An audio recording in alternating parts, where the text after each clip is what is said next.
Hello student teachers, this lesson focus on discussing self-report and observation.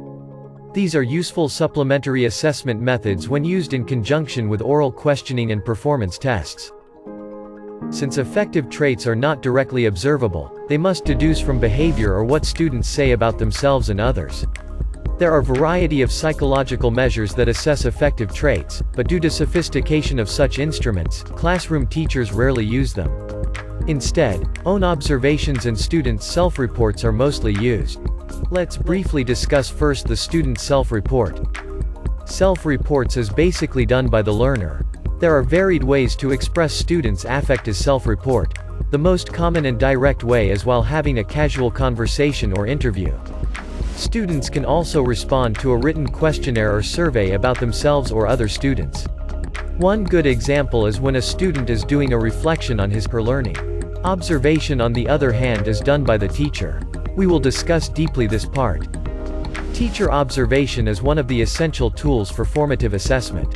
It is a method that teachers use to make more systematic observations to record student behavior that indicates the presence of targeted affective traits. In using observation, the first thing to do is to determine in advance how specific behaviors relate to the target. It starts with a vivid definition of the trait, then followed by list of student behaviors and actions that correspond to positive and negative dimensions of the trait. Behaviors and actions are identified initially by listing what the students with positive and negative behaviors do and say. Classify those and create a separate list of the positive student behaviors and another list for the negative student behaviors. These lists will serve as the initial or starting point of what will be observed. Contained in the table are some possible student behaviors indicating positive and negative attitude toward learning. After the list of behaviors has been developed, the teacher needs to decide whether to use an informal or unstructured observation and a formal one or structured. These two types differ in terms of preparation and what is recorded. The structured observation is different from unstructured observation in terms of preparation needed as well as in the way observation is recorded. Here, more time is needed since checklist or rating forms are to be made and will be used to record observations. The form is generated from a list of positive and negative behaviors to make it easy and convenient in recording. The following are the things that should be considered if teacher observation method will be used to assess affect. Determine behaviors to be observed in advance. Record students' important data such as time, data, and place. If unstructured, record brief descriptions of relevant behavior. Keep interpretations separate from descriptions. Record both positive and negative behaviors. Have as much observations of each student as necessary. Avoid personal bias. Record immediately the observations. Apply a simple and efficient procedure. In unstructured observation, teacher makes use anecdotal record. Anecdotal record is unstructured observation which may be used for the purpose of making summative judgments. This is normally open-ended, no checklist or rating scale is used, and everything observed is just simply recorded. In using unstructured observation, it is necessary to have at least some guidelines and examples of behaviors that indicate affective trait. Thus, it is a must to determine in advance what to look for, however it should not be limited to what was predetermined. It also needs to be open to include other actions that may reflect on the trait. In addition, an anecdotal record is an observational strategy utilized every now and again in classroom settings in which the onlooker condenses a solitary formative episode after the occasion has happened. Composed from memory, the anecdotal record archives the student's development and patterns. It's like writing a short story. It should have a beginning, a middle and an end. According to ECE Workplace, their teachers generally make use of anecdotal records because it's easy to utilize and quick to write. It permits teachers to record qualitative data such as child's particular behavior or the discussion between two learners. This information can help teachers design classroom activities and interventions. As mentioned earlier, this will also supplement the classroom assessment of teachers such as oral questioning and performance test. Anecdotal records allow teachers to assess development in physical, social, cognitive, and emotional areas, learn more about the child as an individual, identify interests for the group or the individual, remember information, show progress and share information, assess the curriculum, gather data to drive various decisions, provide information regarding a child's development over a period of time, provide ongoing records about individual instructional needs, capture observations of significant behaviors that might otherwise be lost, and provide ongoing documentation of learning that may be shared with students, parents and teachers. In writing in the anecdotal record, start with a statement, setting, date, time of day, name, and age of the child. Then, describe the child's behavior, not what you think of the behaviors. Next, use details of the child's behavior such as actions or comments, and write down the exact words used in the conversation. And lastly, being positive and objective, and using descriptive language are also important things to keep in mind when writing your anecdotal records.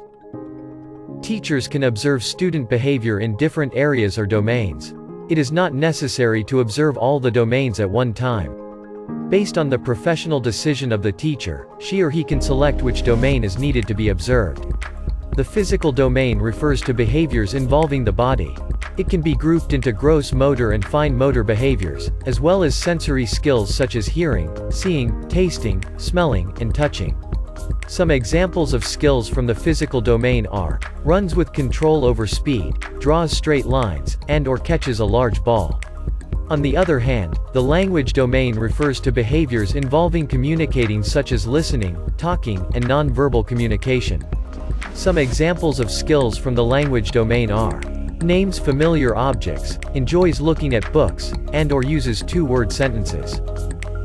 The aesthetic domain refers to skills and behaviors used to perceive, respond to, and evaluate beauty, both in the natural world and man-made objects. Some examples of skills from the aesthetic domain are: explores new textures, shows a color preference, and/or shares ideas about what is beautiful. While the emotional domain refers to the inner life of the child. The important elements of the emotional domain are self-concept, self-esteem, and autonomy. Some examples of skills from the emotional domain are: seeks out new experiences and materials, separates easily from the parent in the morning, and/or seeks out their transitional object like a blanket or pacifier when frightened or upset. The cognitive domain refers to the skills used to know, learn, and understand. Some examples of skills from the cognitive domain are: follows instructions, names geometric shapes, and/or sorts objects. Social domain refers to behaviors and skills used to establish and maintain relationships with others.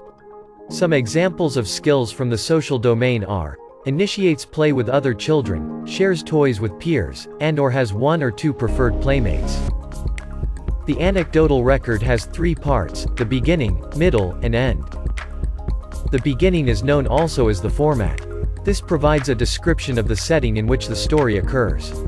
The beginning includes the following: child's name, date of birth, age, observer's name, time of observation, date of observation, and the setting.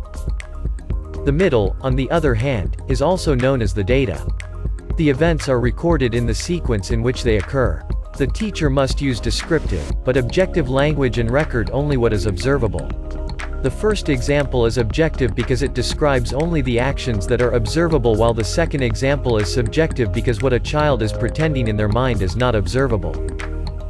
Finally, the end could be an inference, a summary, a conclusion, or comments.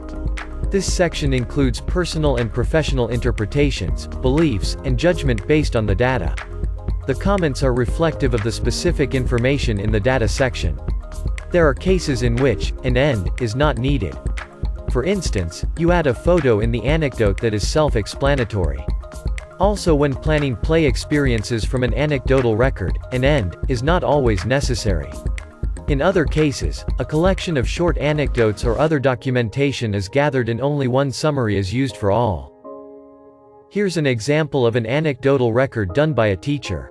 I hope you learned something from this presentation. Thanks for watching.